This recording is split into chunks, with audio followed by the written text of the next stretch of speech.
Hello and welcome to my hair. Well, yep, it's me again. I know you were expecting Gina. I was hoping to see Gina. Honestly, I get a little bummed when I don't see Gina, as I'm sure you do too. But honestly, well, Gina can't make it today because she's in jail. Well, it's really not her fault, okay? Denny's was giving away those free pancakes a couple days ago. I don't know, did you go? And Gina just really wanted to get the free pancakes for her and her family, and she hurried on down there, but the problem is she got there just after 2. According to her, it was like 2 and not even 2:01. It was like 30 seconds past 2 o'clock, and they refused to give her pancakes. No matter what she said, no matter what she did, they would not give her pancakes, and frankly, she kind of lost it. She had a little bit of a tantrum, sort of a diva fit, and by the time she was done, there were 3 broken tables, 5 broken chairs, 2 broken windows, and I think the waitress may have broken her leg. So anyway, it wasn't pretty, and they pressed charges, so Gina's in lockup right now. So you're stuck with me. And I think it's kind of funny that you're stuck with me on the week that everybody's talking about sports, and the majority of the old gays are not into sports, or at least they aren't into the Super Bowl. And I know that Gina would have said she's not into sports or the Super Bowl because she isn't.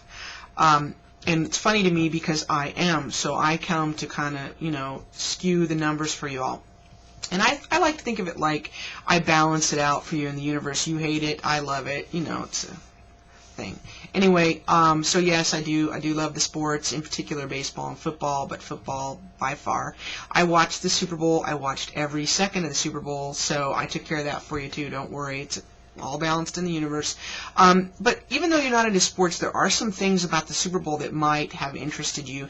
Number one, and the big deal to me, was Jennifer Hudson. She sang the national anthem, and honestly, it made me cry. I had to fight going to the ugly cry. Don't tell my regular subscribers, though, okay? I did. I know the backstory. Do you know the backstory about how she heard what happened to her on Idol, but how she made it anyway, and then how quite a few of her, I think her mother and some others were shot and killed last year sometime.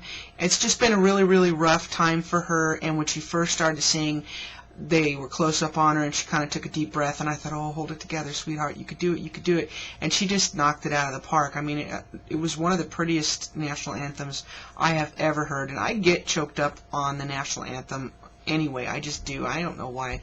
Wish I didn't, but I do. But anyway, I got really choked up and almost went into the ugly cry because of it. The other thing that I really enjoy about the Super Bowl, and for me this year mostly, was the commercials. My Chargers, they were supposed to make it. They just didn't. They sucked. Anyway, they weren't there, so I was kind of bitter. And but what is still in it always is the commercials. And my friends and I, we like to, say who our favorites are or whatever. And my favorite this year was the Doritos commercial with the snow globe where he throws it through the Coke machine. That was my favorite. But there were some others that I thought were funny. The Bud Light one where he goes through the window.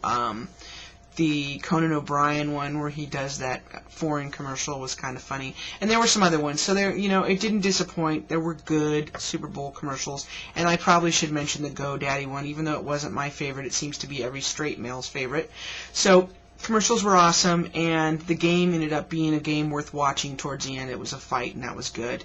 I did want Arizona to win because I wanted Kurt Warner to walk away on top, but I didn't really care either way. And I think some of my friends probably wanted Pittsburgh, so I was sort of leading for that too. So blah, blah, blah, who cares?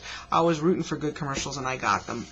Some facts about the Super Bowl that may interest you are the lowest face value ticket for this year's Super Bowl was sold for $800. However, if you were to buy that from the person who had it, the average price gotten for any Super Bowl ticket was more than $3,700. Parking, if you were to go to the Super Bowl this year, was $60 a car. There's a stripper named Bernie Knott that claimed to have stripped during the 2001 Super Bowl weekend in Tampa, which was also in Tampa. She claims to have made $6,000 in 4 days. The Vince Lombardi Trophy, which is a trophy that the teams receive if they win, the team receives, the winner of the Super Bowl receives, is made by Tiffany, and it costs $25,000, which honestly surprises me. With all the other hype, I would have thought it was at least $100,000, you know, just for the hype of it all. The players get paid to be in the Super Bowl. If they win, each player on the winning team gets $78,000, and if they lose, each player on the losing team gets $40,000 just for making it to the Super Bowl. The cost of a 30-second commercial is almost $3 million. The Super Bowl is the second largest food consumption day of the year, preceded only by Thanksgiving.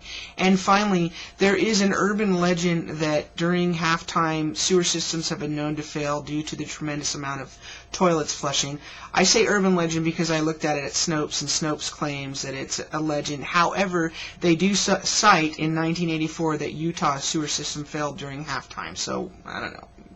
Maybe it's just the Mormons. Wouldn't surprise me because they're kind of full. I don't know what I was going to say. Anyway, that's all. I'm sorry Gina couldn't make it. She really is under the weather. And I love y'all. Thanks for letting me play here on your channel. Bye.